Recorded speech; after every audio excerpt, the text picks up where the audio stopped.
বাজান, মিতুল রে যে বিদেশ পাঠাইবি, টাকা পয়সা তো মিলাইতে পারছি না। এখন তাইলে কি করবি?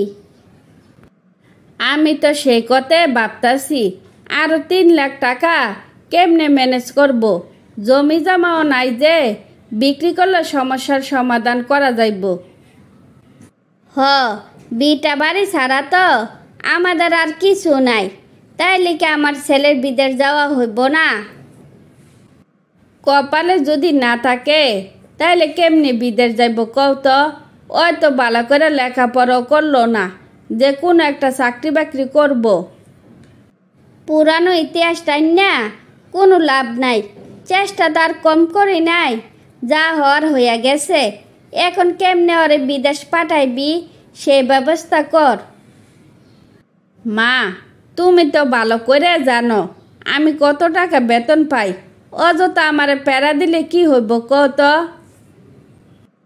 তোর না টাকা নাই, তোর শ্বশুরের কাছ থেকে কি 2-3 লাখ টাকা আনা যায় না? মা যে কি বলো, তুমি জানো না আমার শ্বশুরের কি আছে কি নাই। হেরা নিজেরে ভালো মন্দ খাইয়া চলতে পারে না, তাইলে আমারে টাকা দিব কেমনে? আমি যে তোর এত কষ্ট করে পালছি, তাইলে আমার বিপদের দিনে তোর শ্বশুর কেন আমারে সাহায্য করব না? তুমি বোকার মতো কথা কও কেন? নিজের বিপদ সরাইতে গিয়া আরেকজনের বিপদে ফালাইবা, এটা তো আমি মানতে পারলাম না। যদি আমার ছেলে বিদেশ যাইতে না পারে, তাইলে এই বাড়ি বিক্রি কইরা হইলেও আমার ছেলেরা আমি বিদেশ পাঠাইব। বাড়ি বিক্রির কথা বইল না, দেখি কি করা যায়। আব্বার কাছে আমি ফোন দিছিলাম, আব্বা কইল টাকা দেওয়ার মতো আব্বার কোনো সামর্থ্য নাই। আমি অত কিছু বুঝি না, আমার টাকা লাগবো টাকা।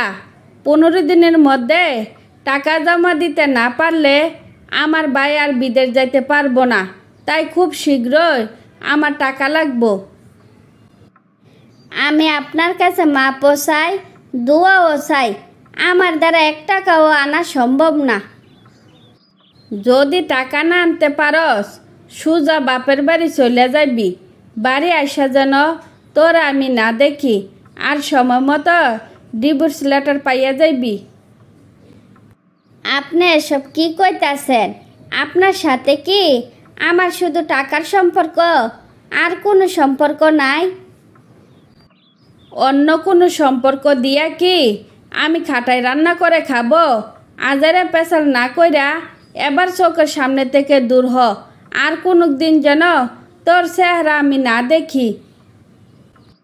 যে মা ভাইয়ের জন্য আমার এতদিনের সম্পর্ক ভাঙ্গা দিছেন, আমার আপনি আলাদা করে দিছেন, তারাই দেখবেন একদিন আপনারা খুব অবহেলা করব। ওদের কাছে 2 টাকার দামও পাইবেন না।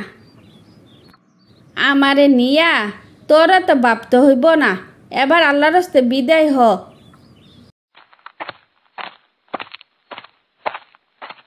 কি গো বউ, মন খারাপ করে কই যাইতেছ?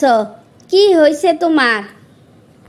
3 লাখ টাকা আনতে পারি নাই দেখা আমারে বাড়ি থেকে তাড়াইয়া দিছে। সি সি সি, আমি এসব কি শুনছি? মজনু শিক্ষিত ছেলে হইয়া এ কাজ করতে পারলো? আমি মজনুরে যতটুকু চিনি, মজনু তো এরকম ছেলে না। কাকি, বাহিরে সবাই সুন্দর, বাহির আর ভিতর যদি একরকম হইতো, তাইলে আমাদের সমাজে হিংসা নিন্দা লোভ লালসা থাকতো না। আমার আবার দেরি হইয়া যাইতেছে, আমি এখন যাই।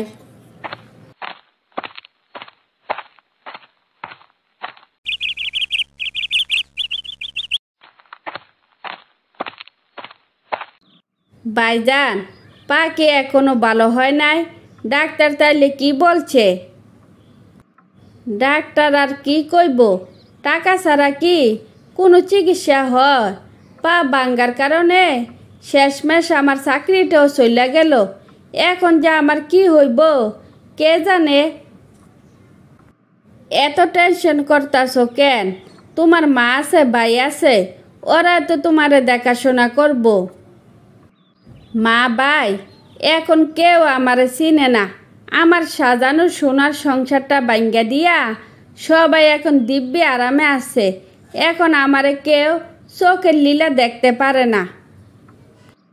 এখন হাই হাই কইরা লাভ কি? কিছু টাকার জন্য এত ভালো একটা মেয়ের ডিভোর্স দিয়ে দিলা। পরিবারের জন্য তুমি রাস্তার কাঙ্গাল।